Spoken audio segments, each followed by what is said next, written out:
Hi, this story is Aladdin Story Part 1. There once lived in one of the large and rich cities of China a tailor named Mustafa. He was very poor. He could hardly, by his daily labor, maintain himself and his family, which consisted only of his wife and a son. His son, who was called Aladdin, was a very careless and idle fellow.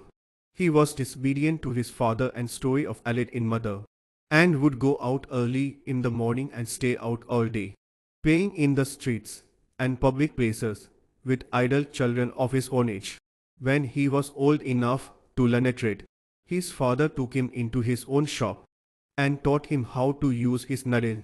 But all his father's endeavors to keep him to his work were vain, for no sooner was his bat than he was gone for that day.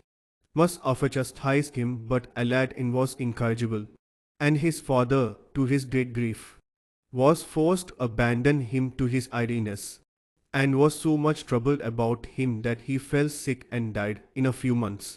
Aladdin, who was now no longer restrained by the fear of father, gave himself entirely over to his idle habits, and was never out of the streets from his companions. This course he followed till he was 15 years old, without giving his mind to any useful pursuit, or the least reflection on what would become of him. As he was one day playing, according to custom, in the street with his evil associates, a stranger passing by stood to observe him. This stranger was a sorcerer, known as the African magician, as he had been but 2 days arrived from Africa, his native country.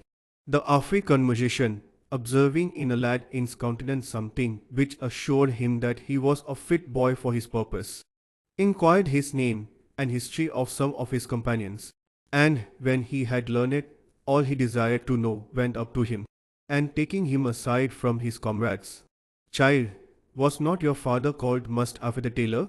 "Yes, sir," answered the boy, "but he has been dead a long time."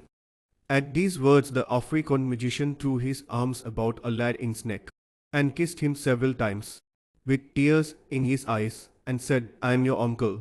Your worthy father was my own brother.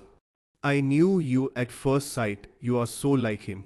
Then he gave Aladdin a handful of small money, saying, "Go, my son, to your mother.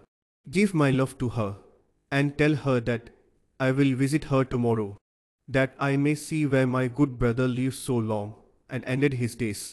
Aladdin ran to his mother, overjoyed at the money his uncle had given him. "Mother," said he, "have I an uncle?"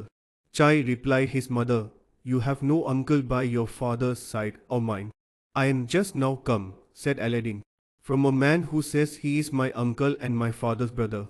He cried and kissed me when I told him my father was dead, and gave me money sending his love to you, and promising to come and pay you a visit, that he may see the house my father lived and died in." "Indeed, child," replied the mother, "your father had no brother, nor have you an uncle." The next day the magician found Aladdin playing in another part of the town, and embracing him as before, put 2 pieces of gold into his hand, and said to him, "Carry this, child, to your mother. Tell her that I will come and see her tonight, and bid her get us something for supper. But first, show me the house where you live." If you like this story, like, share and subscribe. Thank you.